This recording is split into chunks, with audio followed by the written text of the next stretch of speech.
കാശ്മീരിലെ നവഗാം സ്റ്റേഷനിൽ ഒരു പോലീസ് സ്റ്റേഷൻ തകർത്തുകൊണ്ട് നടന്ന പൊട്ടിത്തെറി ഭീകരാക്രമണമാണ് എന്നാണ് ന്യായമായും സംശയിക്കുന്നത്. ഡീറ്റെയിൽസ് കിട്ടിക്കൊണ്ടേയിരിക്കുന്നതേ ഉള്ളൂ. ഇത് നടത്തിയതിൻ്റെ അവകാശവാദവുമായി ഞങ്ങളാണ് നടത്തിയത് എന്ന് അവകാശപ്പെട്ടുകൊണ്ട് ഒരു സംഘടന രംഗത്ത് വന്നിരിക്കുന്നു. PAFF എന്നാണ് പാഫ് അല്ലേ എന്നാണ് അവർ അവകാശപ്പെടുന്നത്. അത് ജയ്ഷെ മുഹമ്മദ് എന്ന പാകിസ്ഥാൻ പിന്തുണയുള്ള ഭീകരപ്രസ്ഥാനത്തിൻ്റെ സന്തതിയാണെന്ന് പറയുന്നു. അത് ഒരു താരതമ്യേന ഒരു ലേറ്റസ്റ്റ് എൻട്രിയാണ്. അങ്ങനെ ഒരു വാക്ക് നമ്മൾ തീവ്രവാദികളെക്കുറിച്ച് പറയുമ്പോൾ ഇതുവരെ അങ്ങനെ സംസാരിച്ചിട്ടില്ല. എന്താണ് അവരുടെ ഡീറ്റെയിൽസ് സാറിന് ലഭ്യമായിട്ടുള്ളത്? നമ്മൾ പറഞ്ഞു വരുമ്പോൾ ഇത് മുമ്പേ ഉണ്ട് എന്നുള്ളത് പ്രേക്ഷകർക്ക് വ്യക്തമാവും. People's anti fascist front, PAFF, people's anti fascist front. ഇതെന്താണെന്ന് വെച്ചാൽ ജെയ്ഷെ മുഹമ്മദ് നിരോധനമൊക്കെ നേരിട്ടപ്പോൾ ഈ തീവ്രവാദ സംഘടനകൾ അതിപ്പോൾ കേരളത്തിലായാലും നിരോധനം നേരിടുമ്പോൾ വേറെ രൂപത്തിൽ വരുമല്ലോ. സിമിയെ നിരോധിച്ചു കഴിഞ്ഞാൽ സിമിയുടെ അംഗങ്ങളും മാർക്സിസ്റ്റ് പാർട്ടിയിലേക്ക് നുഴഞ്ഞു കയറുകയൊക്കെ ചെയ്യുമല്ലോ എന്ന് പറഞ്ഞതുപോലെ ജമാഅത്തെ ഇസ്ലാമി നിരോധിച്ചപ്പോൾ മലബാറിലാകെ മസ്ജിദ് കൗൺസിലുകളുണ്ട്. മസ്ജിദ് കൗൺസിൽ, അതുവരെ ഇല്ലാത്തൊരു മസ്ജിദ് കൗൺസിൽ എന്ന് പറഞ്ഞാൽ ഇന്നലെ വരെ ജമാഅത്തായിരുന്നവർ ഈ വേഷത്തിൽ വന്നതാണ്. അപ്പം നേരത്തെ ഈ സംഘടന നിരോധിച്ചപ്പോൾ നമുക്കറിയാവുന്ന പോലെ ജമാഅത്ത് ഉദ്ധവ എന്ന് പറഞ്ഞിട്ടൊരു ജീവകാരുണ്യ സംഘടനയുടെ രൂപത്തിലൊക്കെ വന്നിരുന്നു. അപ്പോൾ ഈ പീപ്പിൾസ് ആൻറ്റി ഫാഷിസ്റ്റ് ഫ്രണ്ട് എന്ന് പറഞ്ഞ PAFF ജെയ്ഷെ മുഹമ്മദ് ഉണ്ടാക്കുന്നത് ഈ ആർട്ടിക്കിൾ 370 പിൻവലിച്ചില്ലേ 2019, അത് പിൻവലിച്ചതിൻ്റെ പിന്നാലെ ഇനി ഇവരെ വെച്ച് ഉറപ്പിക്കില്ല. അതായത് BJPയും ഈ സർക്കാരിനെ മോദിയും ഒന്നും വെച്ച് ഉറപ്പിക്കാതിരിക്കാൻ ഉണ്ടാക്കിയ സംഘടനയാണ് ജെയ്ഷെ മുഹമ്മദ്, PAFF എന്ന് പറയുന്നത്. ഈ സംഘടനയെ 2023 കേന്ദ്ര ആഭ്യന്തര വകുപ്പ് ഭീകര സംഘടനയായി പ്രഖ്യാപിച്ചു. 23 തൊട്ട് ശരി. ഇതിൻ്റെ സംഗതികളൊക്കെ അന്വേഷിച്ചിട്ടാണ് ഇത് ചെയ്തത്. അപ്പോൾ നിരന്തരം പട്ടാളത്തിനെ കശ്മീരിൽ ആക്രമിച്ചുകൊണ്ടിരിക്കുന്ന സംഘടനയാണിത്. മറ്റേ പഹൽഗാം ആക്രമണം നടത്തിയത് പീപ്പിൾസ് റെസിസ്റ്റൻസ് ഫ്രണ്ട് PRF എന്ന് പറഞ്ഞൊരു സംഘടന ഉണ്ടാക്കിയിട്ടാണല്ലോ ചെയ്തത്. അപ്പോൾ രാഷ്ട്രീയക്കാർക്ക് ഭീഷണി ഉയർത്തിക്കൊണ്ടിരിക്കുന്ന സംഘടനയാണിത്.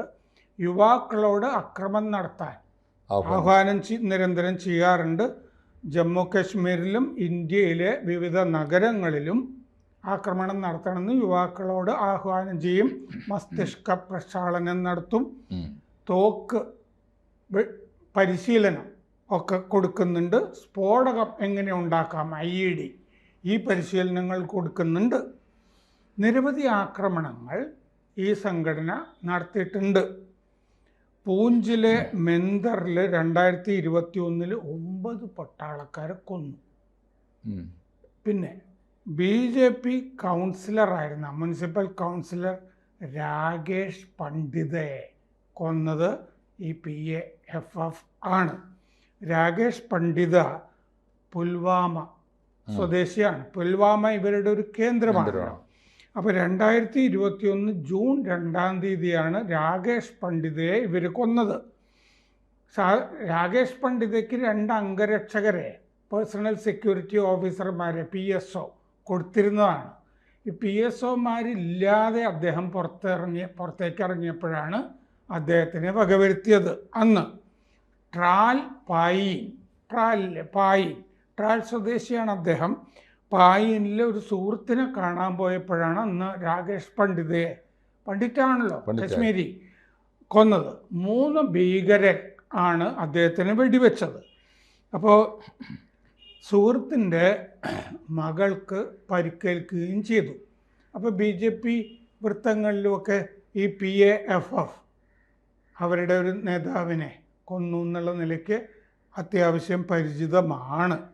2023 ഈ രാഷ്ട്രീയ റൈഫിൾസ് ഉണ്ടല്ലോ, പട്ടാള വിഭാഗം, രാഷ്ട്രീയ റൈഫിൾസിലെ 5 ഭടന്മാരെ പൂഞ്ചിൽ പട്ടാള വാഹനത്തിൽ കൊന്നു ഈ PAFF. 1 മാസം കഴിഞ്ഞിട്ട് കേസരി ഹിൽസിലെ കാട്ടിൽ 5 പട്ടാളക്കാരെ IED സ്ഫോടകം വച്ച് കൊന്നുകളഞ്ഞു.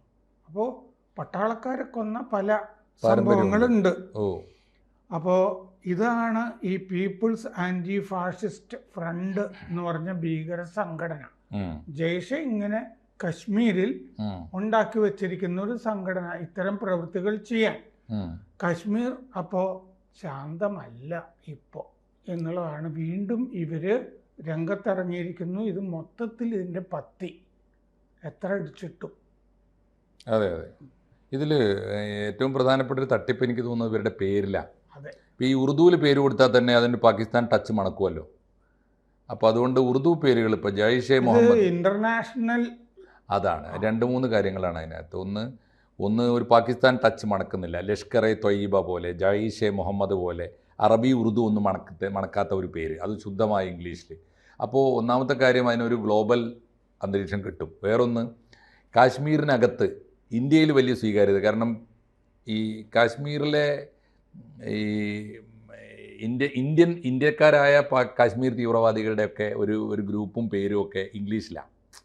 പഴയ എല്ലാ മൂവ്മെൻറ്റുകളും ഉണ്ടല്ലോ, പഴയ മൂവ്മെൻറ്റുകളൊക്കെ JKL ഉൾപ്പെടെയുള്ള JKL പോലുള്ള മൂവ്മെൻറ്റുകളൊക്കെ. അതൊന്ന്.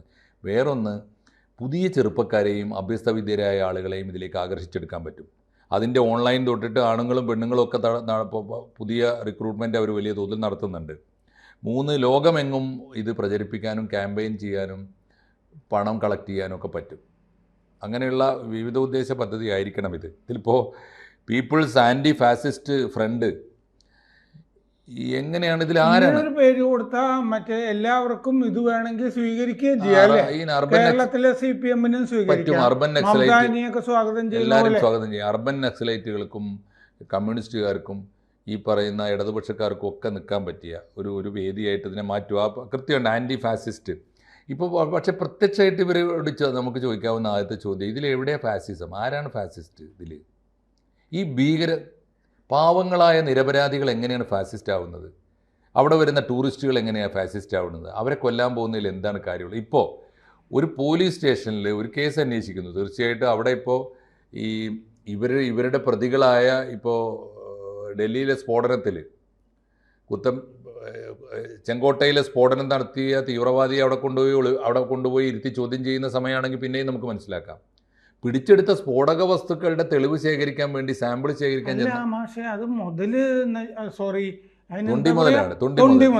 അത് നശിപ്പിക്കുന്ന പരിപാടി. അതുമാണ് ആത്മഹത്യാപരല്ലേ? ആലോചിച്ച് നോക്കൂ. തൊണ്ടി മുതൽ കൊണ്ടുപോയിട്ട് തെളിയിച്ചാലല്ലേ തെളിവുണ്ടാകുക. ഇനിയിപ്പോൾ ആ തൊണ്ടി മുതൽ നശിപ്പിക്കുക എന്ന് പറഞ്ഞതിൻ്റെ അർത്ഥം എന്താ? ഇവർ ആ കേസ് അന്വേഷണത്തെ തന്നെ സമ്പൂർണ്ണമായി തകർത്ത് കളയാണല്ലോ. ഒന്ന്, അവിടെ വരുന്ന ഈ പാവ ഉദ്യോഗസ്ഥർ, അല്ലെങ്കിൽ ഒരു പോലീസ് സ്റ്റേഷൻ, സർക്കാരിൻ്റെ ഒരു പൊതുസ്വത്ത്, ഏത് കള്ളനെയും കൊലയാളിയെയും കൊണ്ടുപോയി ചോദ്യം ചെയ്യാനുള്ളൊരു ഇടം, ഇതൊക്കെ തകർക്കുന്നതിൽ എവിടെയാണ് ഈ ആൻറ്റി ഫാസിസം വരുന്നത്? എനിക്ക് മനസ്സിലാവുന്നില്ല. ഒരു ജനാധിപത്യ രാജ്യത്ത് എന്ത് ഫാസിസമാണ്? അപ്പോൾ ഇതിനെയൊക്കെ ഫാസിസ്റ്റ് എന്ന് വിളിക്കുന്നത് ഈ അനവസരത്തിലാണ്, അസ്ഥാനത്താണെന്ന് മാത്രമല്ല, കുറേ ആളുകളെ ഇതിലേക്ക് പിടിച്ചു ചേർക്കാനും പറ്റുമല്ലോ. ഒരു കാര്യം ആലോചിച്ച് നോക്കൂ. അല്ലെങ്കിൽ തന്നെ ഫാസിസം എന്നൊക്കെ പറയുന്ന വാക്ക് ഇതിനെങ്ങനെയാണ് ചേരുക? ഇവരെങ്ങനെ ടെററിസ്റ്റുകൾ ഫാഷിസത്തിനെതിരെ, അതാണ് എൻ്റെ തമാശ. ഒന്ന് ആലോചിച്ച് നോക്കൂ, ഫാഷിസത്തിനെതിരെ. ഇനി ഫാസിസം വേറൊരു തമാശയും കൂടി, ഇതിൻ്റെ വൈരുദ്ധ്യം കൂടി സാറിന് ആ കൂട്ടത്തിൽ ആലോചിച്ച് നോക്കൂ. ഈ ഫാസിസം എന്ന് പറയുന്ന മൂവ്മെൻറ്റ് നമ്മൾ കേൾക്കുന്നത് ജർമ്മനിയിൽ ഇറ്റലിയിൽ നിന്നാണ് അതിൻ്റെ പിറവി. ജർമ്മനിയിൽ നാസിസം അതിനോട് ചേർന്നപ്പോൾ ഇത് രണ്ടും കൂടി ചേർത്താണല്ലോ നമ്മൾ ഫാസിസം കേൾക്കുന്നത്. മുസോളിനിയും ഹിറ്റ്ലറും ഇത് രണ്ടും കൂടി ചേർന്നപ്പോഴാണ് സെക്കൻഡ് വേൾഡ് വാറിൽ അവർ ഒരു ശക്തിയായിട്ട് മാറുന്നത്. ചോദ്യം എന്താ? അവർക്കെതിരായി അണിനിരുന്ന ശക്തിയാണ് അന്നത്തെ സാമ്രാജ്യത്വം. ഒരു ഭാഗത്ത് ഫാസിസവും മറുഭാഗത്ത് ഇമ്പീരിയലിസവും ആണല്ലോ. അങ്ങനെയാണെങ്കിൽ ഈ ഭീകരത കൃത്യമാണ് ആ അർത്ഥത്തിൽ. ഫാസിസത്തിനെ ഒരു കാലത്ത് എതിർത്തത് മുതലാളിത്ത രാജ്യങ്ങളാണെങ്കിൽ, മുതലാളിത്ത ശക്തികളാണെങ്കിൽ, ഇന്ന് ഫാസിസത്തിൻ്റെ മറുപക്ഷത്ത് നിൽക്കുന്നു എന്ന് പറയുന്ന ആരാ? ടെററിസ്റ്റുകളാണ്. അപ്പോൾ ആരുടെ ഇതിൻ്റെ ഒരു മറുവശം ആലോചിച്ച് നോക്കൂ. ഫാസിസത്തെ തകർക്കാൻ വേണ്ടി വന്ന ഒരു വലിയ മൂവ്മെൻറ്റാണ് പണ്ട് മുതലാളിത്തം. ഇപ്പോൾ എത്ര ഞാൻ പറയുന്നത് ചരിത്രത്തിൻ്റെ ഒരു ആവർത്തനം പോലെ ഇവർ പേര് കൊടുക്കുന്നതിൻ്റെ ഒരു ബുദ്ധിയാണ് ആലോചിച്ച് നോക്കുന്നത്. ഒരു കാലത്ത് മുതലാളിത്ത ശക്തികളാണ് ഫാസിസത്തെ തകർത്ത് 2ാം ലോക മഹായുദ്ധത്തിൽ ജയിച്ചത്. ഇറ്റലിയെയും ജർമ്മനിയെയും നിലംപരിച്ചാക്കി ജപ്പാനെ ചുട്ടുകളഞ്ഞത് അവരാണ്. എന്നാൽ ഇന്ന് ഞങ്ങളാണ് ലോകത്തിലെ ഫാസിസ്റ്റുകളെ എതിർക്കാൻ. ആരാ ഇപ്പോൾ ഫാസിസം എന്ന് നമുക്ക് മനസ്സിലാവാത്തത്? ഫാസിസം തകർന്നു പോയൊരു ലോകത്ത് ഇവർ ഇല്ലാത്ത ഫാസിസത്തെ ചൂണ്ടിക്കാണിച്ചിട്ടാണ് ഇപ്പോൾ പറയുന്ന ആ ഫാസിസത്തെ എതിർക്കാൻ ഞങ്ങളുണ്ട് എന്ന് പറയുന്നത് ചരിത്രപരമായി വലിയ തമാശ തോന്നുന്ന പേരുകളാണിത്. ഇവർക്ക് പൈസ കൊടുക്കുന്നതും ചില മുതലാളിത്ത ശക്തികളാണ്, അതിനെയല്ലേ ഡീപ് സ്റ്റേറ്റ് എന്ന് പറയുന്നത്. അത് ഒന്ന് ആലോചിച്ച് നോക്കൂ. പുതിയ കാശ്മീർ തീവ്രവാദത്തിനൊക്കെ ഫണ്ട് കൊടുത്തിരുന്ന ആളാണ് ജോർജ് സോറോസ്. സോറസ് ഫണ്ട് കൊടുത്തിരുന്നു. ഇനി അതൊന്നും വേണ്ട, നേർക്കുനേരെയുള്ള ഇവർ പറയുന്ന പ്രയോഗത്തിൻ്റെ ഒരു ചെറിയ വശം കൂടി ഉണ്ട്. ടെററിസവും ഇമ്പീരിയലിസവും തമ്മിലുള്ള പുതിയ കാലത്തെ ബന്ധം. പുതിയ ലോകത്ത് ഈ പറയുന്ന ഇപ്പം നമ്മൾ പറയുന്ന ആൻറ്റി ടെററിസ്റ്റ് വാറൊക്കെ തുടങ്ങിയത് അമേരിക്കയാണ്, സമ്മതിച്ചു. ഇസ്ലാമോഫോബിയ അമേരിക്കൻ പ്രോഡക്റ്റാണ്, അതും സമ്മതിച്ചു. പക്ഷേ ഈ ടെററിസ്റ്റുകളെ ഇവർ വളർത്തിയത് എന്തിനാ? വളർത്തിയതാരാ? അതും അമേരിക്ക. ബിൻ ലാദനെ വളർത്തിയത്, ആയുധം കൊടുത്തത്, അവിടുന്ന് അവസാനത്തെ അത്താഴം കൊടുത്തിട്ട് കാബൂളിലേക്ക് കയറ്റി വിട്ടതും ഇതേ അമേരിക്ക തന്നെയാണ്. താലിബാനെ വളർത്തിയത്. അപ്പോൾ ഈ ഭീകരവാദത്തെ വളർത്തുന്നത് ഇവർ തന്നെ. ഇന്ത്യയിൽ ബന്ദ്രൻവാലയെ വളർത്തിയത് കോൺഗ്രസ്. കറക്റ്റ്.